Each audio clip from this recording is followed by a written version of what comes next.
I'm putting this out there. It's too much information, but I'm putting it out there anyway. 60s did not kill.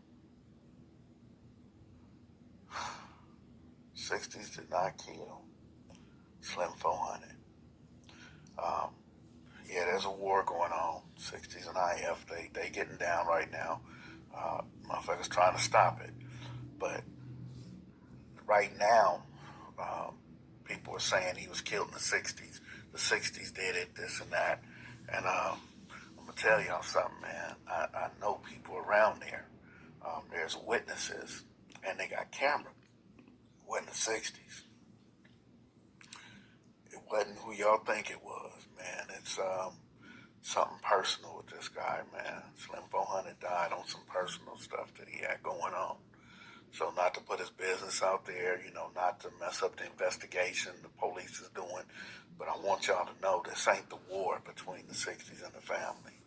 That had nothing to do with Slim. So I want y'all to rest assured, relax, but, shit, it wasn't that. So everybody who thinking that the 60s did it and it happened in the 60s, it didn't happen like that.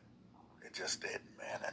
And shit, I just woke up, went around there and looked, and people started calling me and telling me, the stuff that was going on. So, man, get up off the 60s on this one, man. They got issues. They got shit to deal with whatever the war is, but this ain't the war. This ain't it. So, just making that clear, man. This ain't the Rolling 60s and ain't with family beef. They got their own beef, and Slim 400 ain't got nothing to do with it. Rest in peace, Slim 400.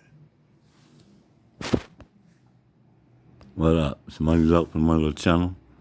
We got the OG Skip Townsend confirming that the Rolling 60s did not kill Slim 400. Rest in peace. Like, comment, subscribe, and we out to the next.